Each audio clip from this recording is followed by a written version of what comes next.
and Shabbat Shalom. I want to start by painting two different pictures from just this past week. The first, in a remarkable feat, the released hostage Eliza Rabbi, freed from Gaza after 491 days in captivity, has recently completed a book entitled Chatuf, or Kidnapped. According to an article in the Times of Israel, the pre-orders have already broken records in Israeli publishing, and copies are expected to be on the shelves this coming week. It has also notably been translated into English already and will be available in the near future. For context, Sharabi was kidnapped from his home on Kibbutz Be'eri on October 7. His wife Leanne and his teenage daughters, Noya and Yahel, were murdered on that day. His brother Yossi was also taken and killed by his captors who still hold his body. May all of their memories be for a blessing. At the launch event held at the Anu Museum of the Jewish people in Tel Aviv, it was shared that his book is a direct first-person account of his time in the Hamas tunnels that promises to be, quote, part memorial, part tribute, and part national reckoning. It's not an exposition or a reflection, but rather holds the goal of bringing the attention of the world to the ongoing situation of the hostages. And that, frankly, is what makes this book so remarkable. It is the first from a released hostage, and moreover, a book released whilst just a few dozen kilometers away, dozens of hostages, including some who Sharabi was held with, remain trapped underground. As Elon Levy, the English translator of Chatuf, points out, many books will be written about the dungeons of Gaza, but this will always be the first. This will always be a defining classic of October 7th literature. And this whole idea astounded me because it made me realize that Sharabi's book signifies the start of a new era, not just of October 7th literature, but October 7th memory, even whilst it's simultaneously unfolding. Which brings us to the second picture. This past Tuesday evening, together with Rabbis Barashel and Rabbi Splansky and Cantor Rosen, we led a congregational visit to the Nova exhibit, currently here in Toronto, and other tributes to the events and the resounding memory of that awful Black Shabbat. It's important to note, without giving too much away to those who haven't already been, that each of the items on display as part of this powerful exhibition are directly from Nova itself, which took place about a kilometre from the Gaza border and where nearly 400 people were killed and another 44 taken captive. So what struck me about the exhibition was not the pieces that I'd been told about and therefore expected, the film footage and the burned out cars and tents still set up and a concrete wall dedicated to the hostages, continuing the call for their return home. It was the chip packets and the boxes of gum and bottles of orange juice and a tube of toothpaste covered in dust and sand. It was the innocuous, innocent detail, the unexpected artifacts that told the story of life and the spirit of love and fun and freedom that Nova promised. Even more fascinatingly, the guides made a point of mentioning to all the attendees that they were able to pick up and touch the items on display, which of course is so unusual and so unlike other exhibitions. We were encouraged to become immersed, to see ourselves in the story, and for it to become a part of us too.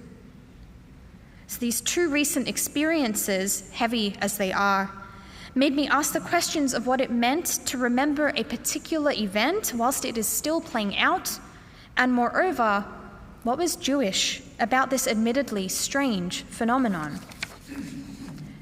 I came to realize that with the shockwaves from October 7 still rippling all over the world, the shake to our foundation that was caused means these mechanisms of memory, books, exhibitions, artwork, songs, what have you, are a vehicle for processing the seismic shift in our identities and as Jews.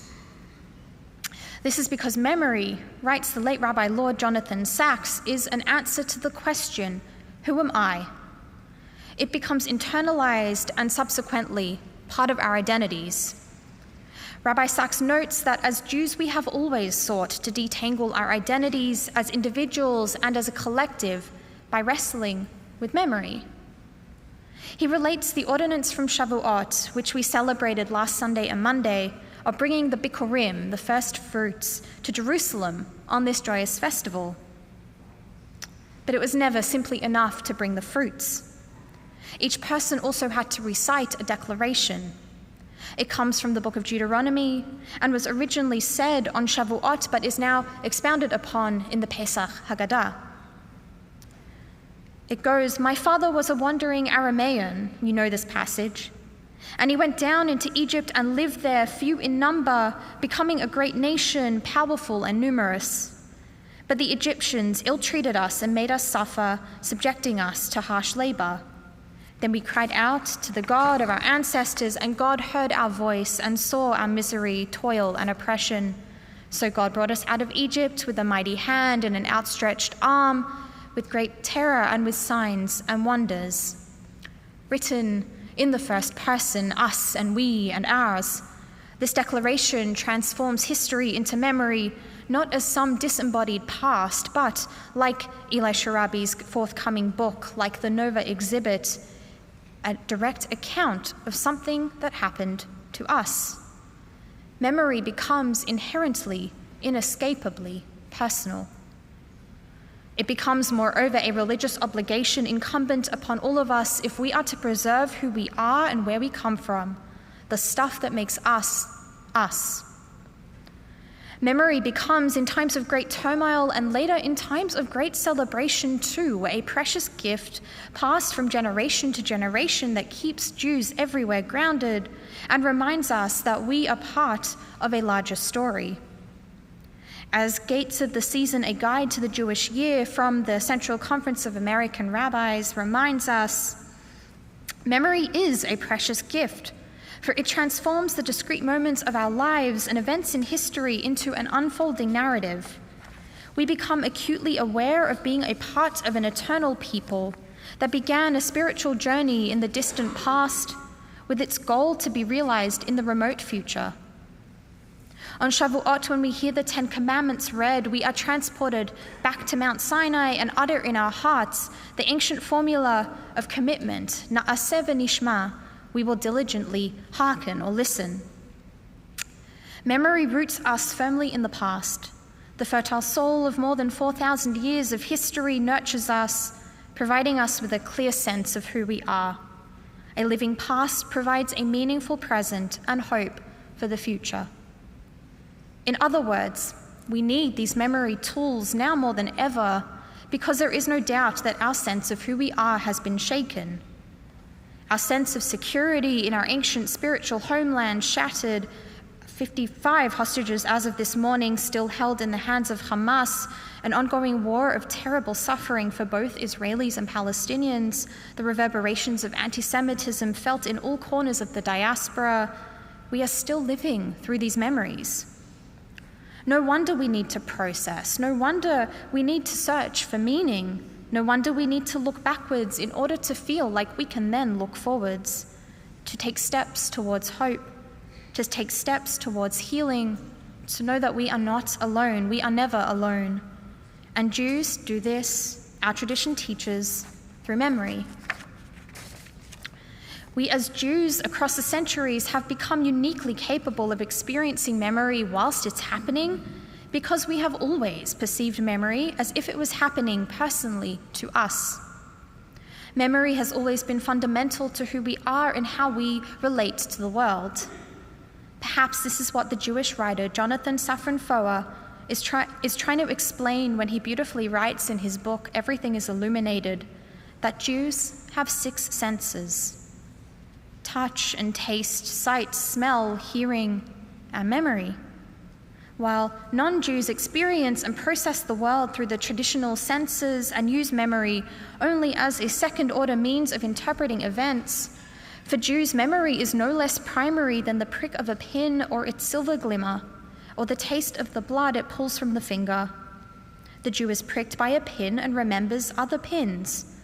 It is only by tracing the pinprick back to other pinpricks, when his mother tried to fix his sleeve while his arm was still in it, when his grandfather's fingers fell asleep from stroking his great-grandfather's damp forehead, when Abraham tested the knife point to be sure Isaac would feel no pain, that the Jew is able to know why it hurts. When a Jew encounters a pin, he asks, "What does it remember like?" What does it remember like? This is the question that remains on our hearts and minds as we usher in this new phase of what it means to remember as Jews.